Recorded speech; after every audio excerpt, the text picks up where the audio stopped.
Do you need to take the IELTS listening test? If so, then this video is for you. In today's video, I will discuss about the listening test of IELTS exam. The listening test format is same for both the modules, the IELTS academic and the IELTS general training. I will give you a brief description of the standard structure, the types of question and the typical content you will see when you take the IELTS listening test. I will also tell you about the common mistakes that people make and how to avoid them. Watch this video till the end so that you know how to practice for your IELTS listening test. Preparation is the key to success, so knowing what to expect in the exam will help you to get the best results on your IELTS.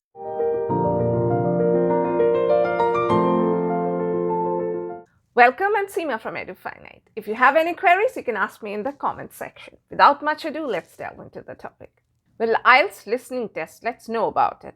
IELTS listening test is the same for both the academic test and the general training test. So for both the modules, the IELTS listening test is the same. IELTS listening test can be taken in a test center as a paper-based test or PBT or computer-delivered test CDT. IELTS listening test duration for PBT and CDT are different. Okay, now let's look how they are. For IELTS on paper, the duration of the listening test is 30 minutes and you will be given an extra 10 minutes to transfer your answers to the answer sheet. So when you go for the listening test, you'll be given a sheet of paper. While listening, you can scribble down the answers on that sheet. And after the listening test is over, that means after the listening part is over, then you will be given 10 minutes to transfer those answers to your answer sheet. And in case of computer delivered test, the duration of the listening test is the same because the test is the same. So it's 30 minutes. But you will get only extra 2 minutes to review the answers because you've already typed your answers on the computer. So you don't need to transfer them anymore. So you'll be given just 2 minutes to, review your answers, whether you've made any mistakes, whether you haven't, added any capital letters or any mistakes, spelling mistakes or anything. So you'll just get 2 minutes to review your answers. Okay, next we have the format.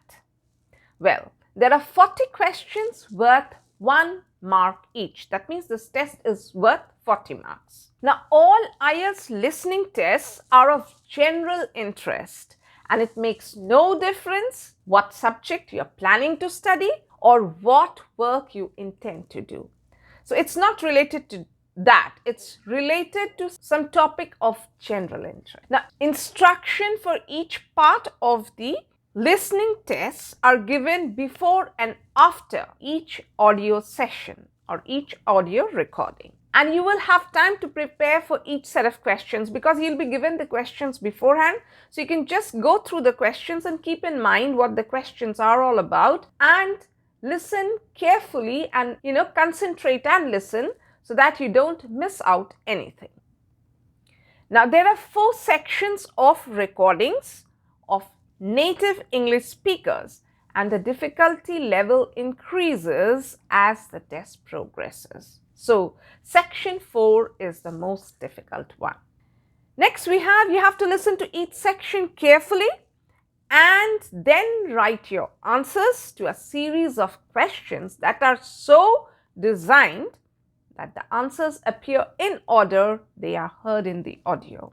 So, please carefully listen, and if by chance or if you tend to miss out a question, don't fret, move on to the next part because you'll hear the recording only once. Okay, now the listening test format.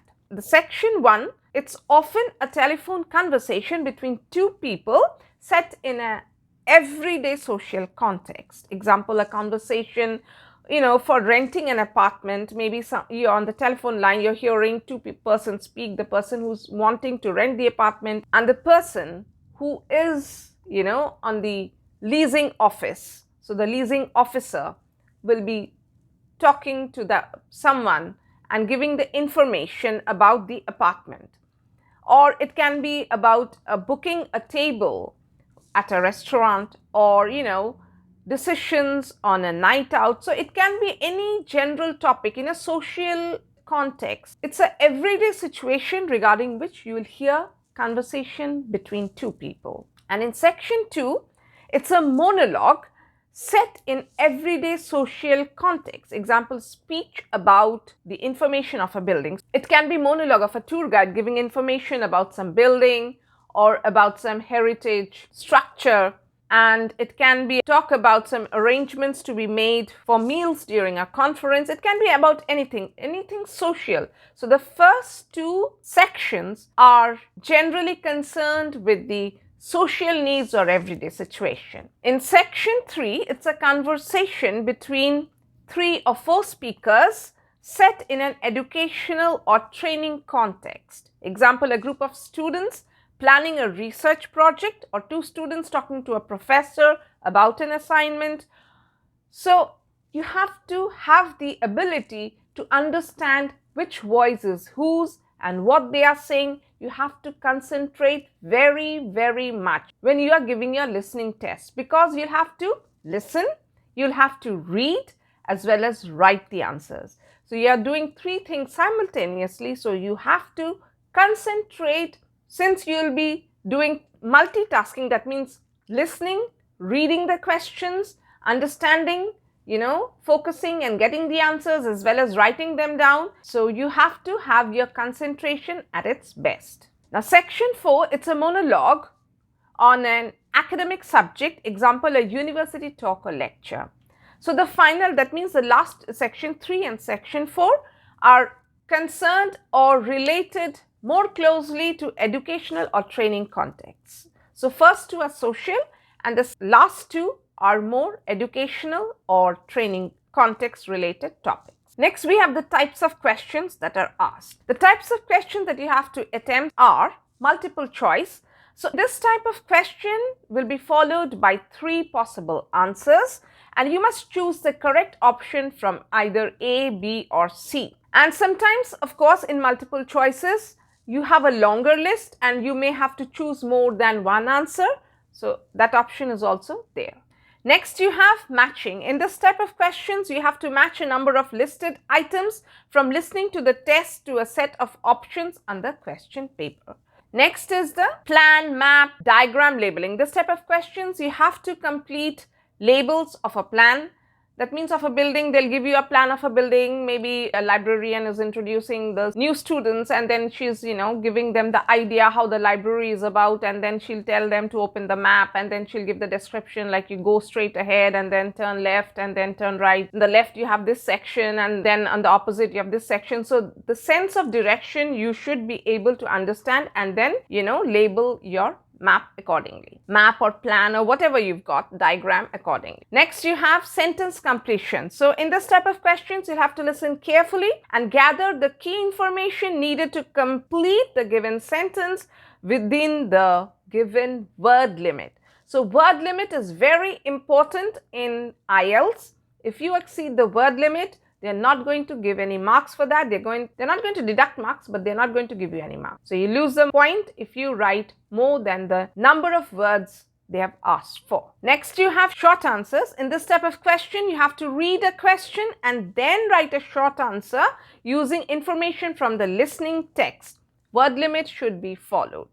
So word limit is very important for IELTS. As I told you earlier, no more than 2 words or a number. Suppose you write a hospital, then a hospital will be counted as 2 words. But again, as a date, 1947 or 1967 or anything, the whole thing will be counted as a number. So you have to keep in mind while writing your short answers, do not exceed the word limit. Next, you are also given this type: form, note, table, flowchart, summary, completion. So you'll be given a form. Maybe you'll have to fill up the form. Some of the informations will be missing and you'll have to fill them up, or you may be given a note or a table. You'll have to fill up the table, or the flowchart, or the summary completion. There is some summary which has not been completed. So you'll have to listen to the text that's been read and then gather the information from there and fill it up. Next, you have things that you have to keep in mind before attempting the exam. These things should be in your mind. You will hear the recording only once. That is very important. So if you miss a point, please don't fret. Move on to the next part, move on to the next question. If you fret or lose your concentration, then the rest of the exam will go bad. So you don't want to do that. If you missed a point, leave it, just move on. A variety of voices and native speakers' accents are used, such as British English, Australian, Canadian, and American. So familiarize yourself with these accents so that you can understand them. You don't have any difficulty in understanding them. Next, you have scores are calculated on correct answers, though no negative marking for incorrect answers. So only if you have correct answers, then only you will get the marks.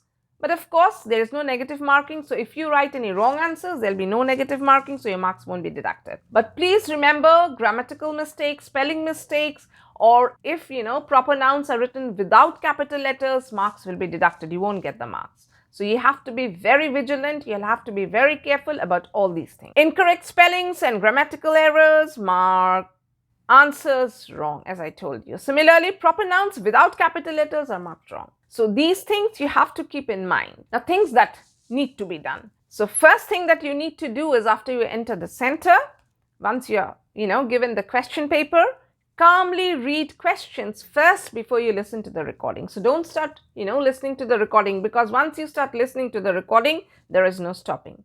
So please familiarize yourself with the question paper, go through the questions so that it's there in your mind before you take the exam. Next, write with a pencil and not a pen in the answer sheet. So that's very important. If you're giving a paper-based test, please carry HB pencil and mark your answers or write your answers with the pencil so that if there is any mistake, you can rub it out and correct it easily. Next, use capital letters to write your answers. I would say when you write your answers, you write them in all capital letters. Don't use small letters. Because if you use small letters and if by chance you begin your sentence with a small letter, or you begin a proper noun without a capital letter, in that case, you will be marked wrong. So if you write with capital letters, you eliminate that part. So it's better to write all the words in capital letters. They won't deduct any marks for that. So that's an easy option. Never leave any answer blank. Now, after you complete the exam, suppose you've, skipped, you couldn't, get one answer right, one or two answer, whatever, you missed the point.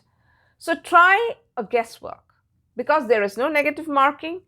And if you try to recollect what you heard, and if you just, write down whatever you think is right at that particular moment, by fluke, it might be right and you might get the mark. Follow instructions thoroughly. Example, if it says no more than 2 words and or a number, stick to it. So if you don't follow the instructions to the point, whatever they have instructed for each part or each section of the test, then of course they're going to mark you wrong. You won't get any marks for them. If you miss an answer, just move on to the next question. Don't waste time. That's very important. When you don't want to miss any answers, but by chance, if you miss an answer, please don't fret and waste your time. Just move on to the next part. Now, strategies to follow. You should practice several times completing a full listening test by listening only once each section. So, when you take practice tests, you have a habit. Suppose you haven't listened, you again move forward, go backward, and, take each test 2 or 3 times. That's not to be done. Because if you practice that way, then it will be difficult later on when you give the exam, because you'll get only once to hear each section. So right from the beginning, if you don't even understand, start it by listening only once. Maybe you'll get 5 questions wrong. But then again repeat it, the whole process. Don't skip, don't move forward just for one section. Don't do it that way. Complete the whole test at one go. And then again repeat it, the whole test. So that way, slowly you will be able to improve yourself, because practice makes way for improvement. Now watch out for word indicators to indicate different stages of the talk. Example, firstly, on the other hand. So these are the cues that you'll have to, understand. So what's coming next? The signal, what is coming next, can help you to follow what the speaker is talking about. Next, You should know the synonyms, and its significance is clearly seen in summary completion question. Here, in recording and question, synonyms are used to judge whether you can grasp the overall meaning of the recording. So as I told you earlier, synonyms will be used a lot to understand whether you are familiar with the language. You understand the synonyms. They are similar meaning words. So you'll have to have the ability to relate both of them. Beware of the distractors as they are put in place to see if you can follow through the conversation and test your attention span. So yes, your concentration level is tested. So there will be distractors, like suppose they are, fixing an appointment or a meeting. Person A will say, hello, are you free at 6 p.m. today evening? So the speaker B will say, yes. Oh, yes, I am. And then suddenly you'll hear, oh, I'm so sorry. I just realized that I have a doctor's appointment and I can't meet you at 6 p.m. Let's postpone it to 7:30 p.m. So when you hear, first they say, yes, let's meet at 6 p.m. So you will be given the option at 6 p.m., 7:30 p.m. and some other options. So don't just stick it right at that moment. Listen if there are any distractors. If there are no distractors, fine, go with the answer. But be careful about the distractors, as I told you. Next is practice with headphones at home, as you will be given headphones for the exam. So practicing with earphones might create a problem. So to get the feel, please practice it with headphones. And before starting your exams, check the headphones are working. Because if they are not, if your exam is on, that means you're losing time. So before the exam starts, please check that your headphones are working fine. You have to listen, read and write simultaneously until the audio clip is done. So extended period of concentration is a must for acing the exam. So yes, you will be multitasking. You'll be reading, listening and writing. So since you'll be multitasking, your concentration level has to be at its peak. Then only you'll be able to ace the exam. Wish you all the very best for your IELTS exam. Hope the lesson was useful. Let me know your thoughts about it in the comment section. I'll be back soon with a new video. Till then, take care, stay safe and be happy.